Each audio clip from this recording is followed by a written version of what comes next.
अगर समझ से काम ना लिया जाए तो हर काम एक बोझ बन सकता है, लेकिन एक बुद्धिमान आदमी कठिन से कठिन काम को भी अपना ध्यान बना लेता है। आज की जो कहानी मैं आपको सुनाने वाला हूं, उसमें आपको एक ऐसा अचूक तरीका मिलेगा जिससे आप किसी भी काम को बड़ी आसानी के साथ ध्यान में बदल सकते हैं। इससे पहले कि आप इस कहानी में खो जाएं, इस चैनल को सब्सक्राइब जरूर कर लें। तो चलिए कहानी शुरू करते हैं। सम्राट के कानों तक बात पहुंची कि उसके राज्य में लाओ त्सु नाम का असाधारण दार्शनिक रहता है। जब मंत्री ने बताया कि लाओ त्सु के एक एक शब्द में जीवन का सत्य छुपा हुआ है, उनके जैसा प्रबुद्ध व्यक्ति दूर दूर तक नहीं है, तब सम्राट ने सोचा कि एक बार चलकर देखना चाहिए कि वो आदमी कितना महान है। अगले दिन ही सम्राट लाओ त्सु से मिलने के लिए निकल पड़ा। लाओ त्सु पहाड़ के पास एक छोटे से कस्बे में रहता था। रास्ता बहुत लंबा था। बीच रास्ते में पता किया तो लोगों ने भी खूब तारीफ की। सम्राट ने सोचा कि सच में ये कोई बुद्धिमान, पढ़ा लिखा और प्रभावशाली व्यक्ति होगा। शाम को जब सम्राट लाओ त्सु की झोंपड़ी के बाहर पहुंचा तो एक मजदूर छोटी सी बगिया में काम कर रहा था। शरीर पर मिट्टी लगी थी, पैरों में चप्पल नहीं थी। सम्राट ने पूछा, महोदय, लाओ त्सु कहाँ है? मैं उनसे बहुत दूर से मिलने के लिए आया हूँ। उस आदमी ने कहा कि श्रीमान, आप अंदर बैठिए, मैं अभी लाओ त्सु को बुलाता हूँ। सम्राट अंदर बैठकर प्रतीक्षा करने लगा। थोड़ी देर में लाओ त्सु ने झोंपड़ी में आकर नमस्कार किया। सम्राट ने हैरान होकर कहा, अरे आप तो वही व्यक्ति हैं जो अभी बाहर थे। लाओ त्सु ने कहा कि कसूर माफ करें, मैं छोटा सा काम कर रहा था। मैं ही लाओ त्सु हूं, आप अपने आने का कारण बताएं।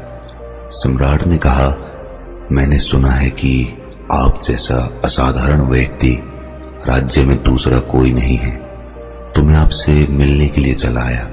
मैं आपसे आत्मज्ञान पर उपदेश चाहता हूं, लेकिन मुझे माफ कीजिए, मैं देख रहा हूं कि आपके पास ना तो कोई किताब है, ना कोई सिद्धि, ना कोई कला के संकेत दिखते हैं, लेकिन फिर भी आप बहुत शांत दिख रहे हैं। क्या मुझे आप अपना रहस्य बता सकते हैं?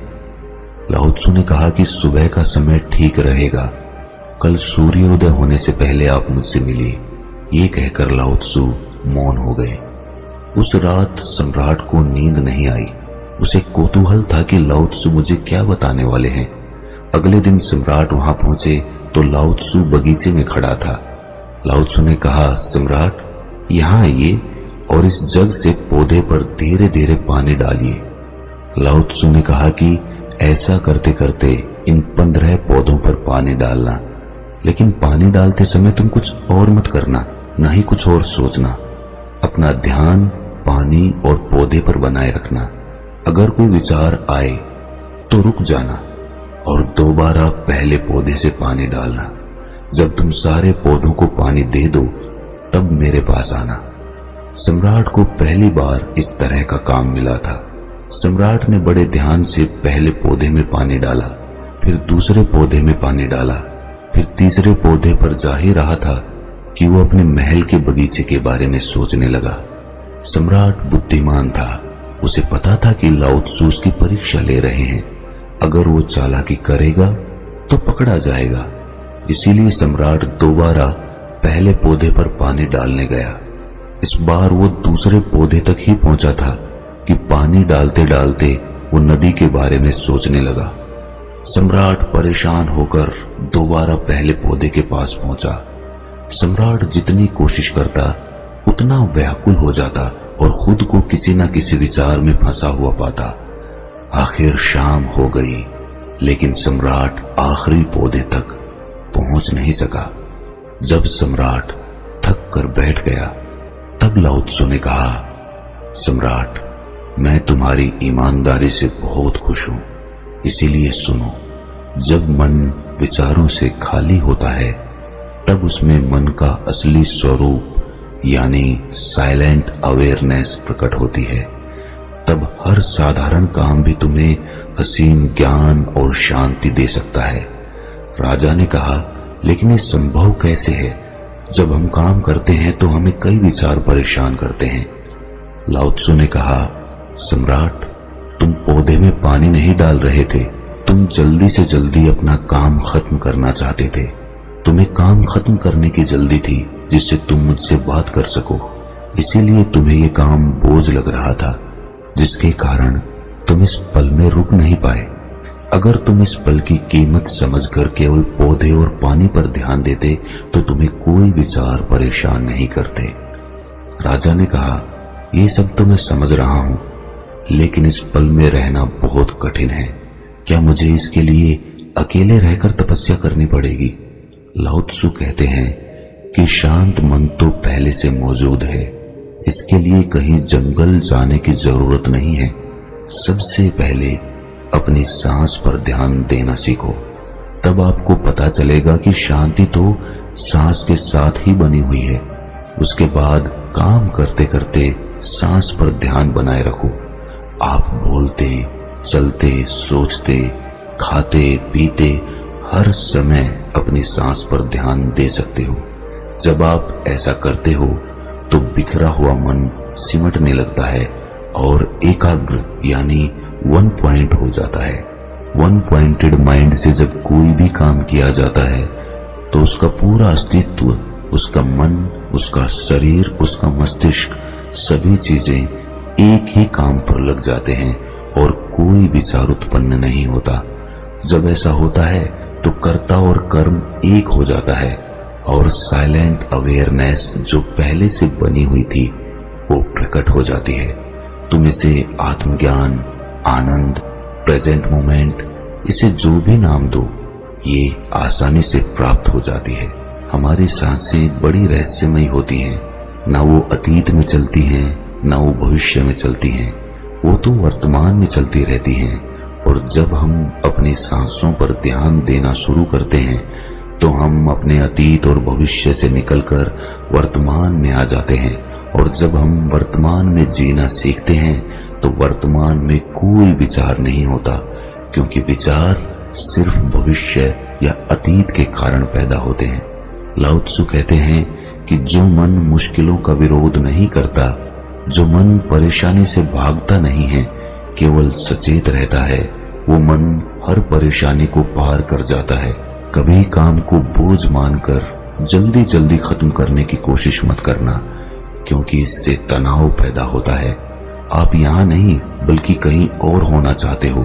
तनाव के कारण मन में विचार हावी होने लगते हैं और काम जो वर्तमान का दरवाजा था, वर्तमान में जीने की कला था, वो सच में बोझ लगने लगता है। इसकी जगह काम शुरू करने से पहले अपना ध्यान सांस पर ले आओ और फिर काम के दौरान भी ऐसा ही करो। सांस का ध्यान धीरे धीरे काम के ध्यान में बदल जाएगा। ये सुनकर सम्राट ने पूछा, लेकिन महोदय, हम एक साथ में दो काम कैसे कर सकते हैं? या तो मैं अपनी सांस पर ध्यान लगा सकता हूँ या मैं अपने काम पर ध्यान लगा सकता हूँ। अगर मैं अपनी सांस पर ध्यान लगाता हूँ तो मेरा काम पूरे तरीके से पूरा नहीं हो पाएगा, और अगर मैं पूरा ध्यान काम पर लगाता हूँ तो मैं सांसों पर ध्यान नहीं लगा पाऊंगा। क्या ऐसा नहीं हो सकता कि मैं सांसों की बजाय अपना पूरा ध्यान उस काम पर ही लगा दूं? इसका जवाब देते हुए लाओ त्सु ने कहा कि अभी तुम पौधों पर पानी डाल रहे थे, लेकिन फिर भी तुम्हारे मन में विचार आ जाते थे।